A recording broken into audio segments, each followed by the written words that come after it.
the second paragraph. Okay, so page 194.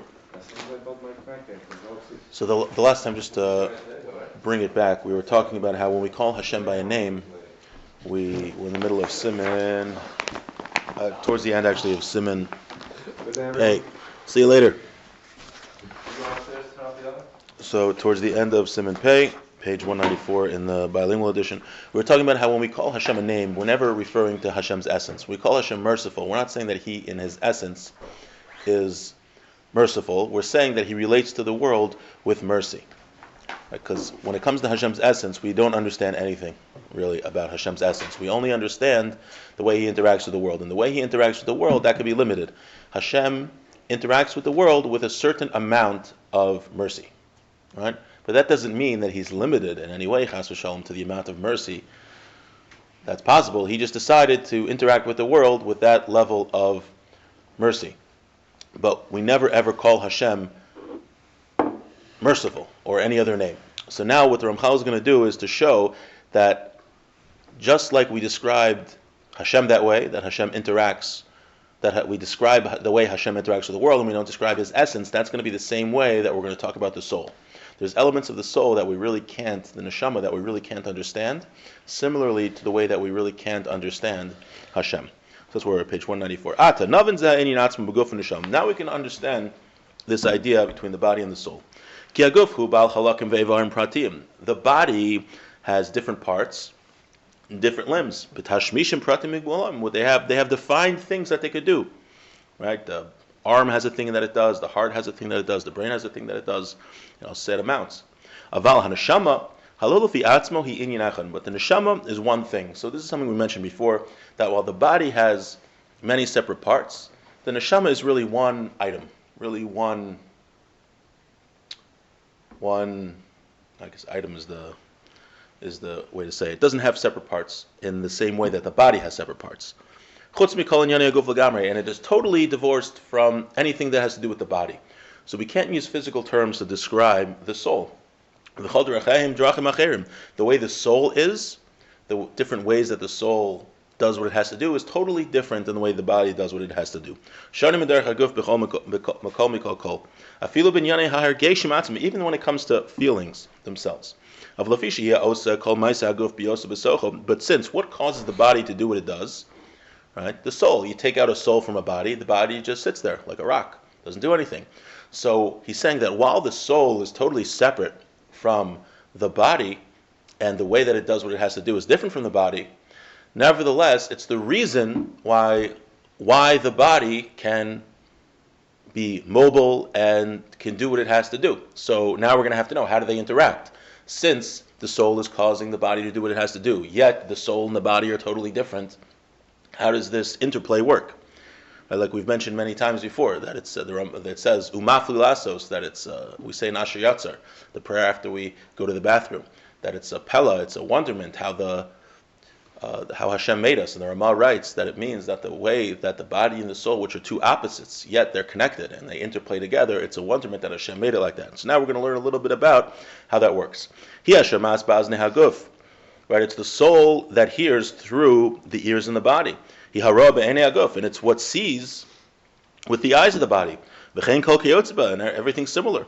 So nevertheless, so we see that the soul is called a roa, a seer, shaimas, a hearer, and all these other names. So we do call the soul something that sees, something that hears, but we're saying that a soul itself doesn't hear. So how does that work? But it doesn't mean that the soul hears or sees. That right, the soul doesn't have ears, the soul doesn't have eyes. Because even though the soul is really what sees, not the body, which is just right, a body without a soul is just like a rock, is like a plant, not even a plant, it's like a rock, it doesn't do anything. And really it's the soul which is seeing just like people see. It has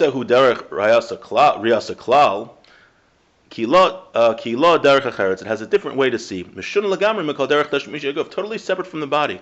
And it's something that a human being cannot understand while we're in a body. So the way that the soul sees is something that we cannot possibly comprehend in our current state of existence while we're in a body. It's just not something we can relate to. something we've talked about many times, that when it comes to certain aspects of the spiritual world, our minds are not able to comprehend them at this point in our existence because we're limited by a body. But since the soul utilizes the eye in the body, therefore we call the soul a seer. We call the soul something that sees because the soul utilizes the eye which is in the body. And all other things that the body does. But the rule is the soul is one type of creation that is totally distant from all aspects of the body. However, it was created and put in a body to do everything that it has to do. It utilizes, the soul utilizes these physical characteristics, and in the body does all these things. So we call the soul, we say the soul sees, even though it's not actually the soul seeing, but rather it's the soul utilizing the characteristics and the tools of the body. So even though it's the body seeing, but in the end the soul sees through its utilization of the body. Now he's going to compare this to what we said about Hashem and tie it all together. This is exactly how we described regarding Hashem in his different characteristics. When we talk about God's essence, his perfection, we can't describe him with any of these attributes. But he has these. But rather, when we talk about him and we ascribe to him names, these are certain midos, certain ways that he chose to interact with the world. That he desired, that have a certain amount, that he wanted. But since it's Hashem in his perfection that's using these midos, so we call him with these names. And we ascribe these names to him.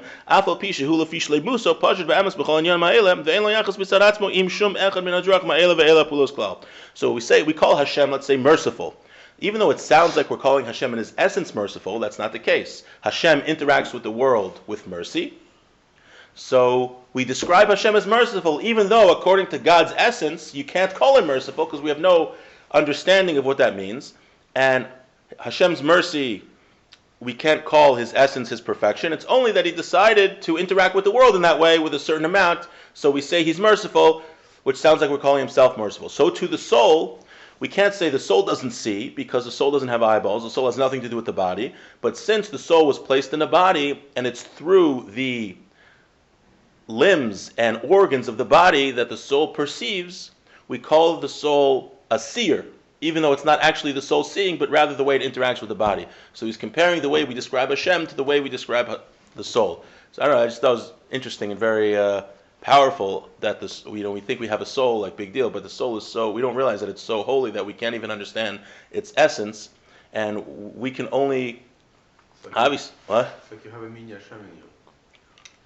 Yeah, just be careful the way you say it, because because there is a phrase Chelok Elokam Yimal, but the Ramchal, which means a portion, it's a part of God. But the Ramchal is clear in the beginning, even though he uses that phrase, he says it's a creation. It's obvious the soul is a creation, just from a very, very spiritual high, the highest possible place.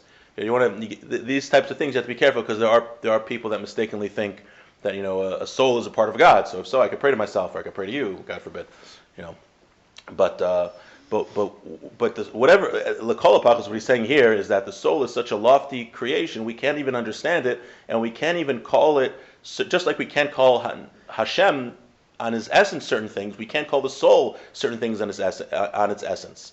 Which obviously it doesn't mean that the soul is Hashem. Just we see how holy it is and how we really can't even relate to it. Just such we can only really relate to physical things in this world. Coming to Avos Hashem, to love of God, we contemplate nature. We were talking about last week how big the universe is. 50 billion light years across. So that's if you travel 186,000 miles per second for 15 billion years, then you'll get across the observable universe, and there still might be stuff beyond that. And that's only the physical world. The spirit, we can barely comprehend the physical world, let alone the spiritual world, which is a totally different dimension, which you don't have the kalim to understand. Like I've said many times, explain to a person who never saw the difference between blue and red. Very different. You can't do it. It's impossible. Okay, let's just do this one little line. Pei Aleph, Amar Neshama, Zosiak Hakbal Muveres Ben Laguf and Neshama. It's a very good explanation, a very clear explanation between the body and the soul. V'hushar Gadol Sheniftach Lahavin Kol Anyani Ha'adam B'chol Zmanavam. Now this is an opening that has allowed us to understand the interplay between man in the different time periods. So that's what he's going to talk about next. Next is we learned about the body and the soul. Next, we're going to learn about how the relationship between the body and the soul changes in different points in human history. So we have a certain relationship between the body and the soul that's going to change after Tchias HaMesim, after the resurrection of the dead, and La'asad Lavo in Olam Haba in the next world.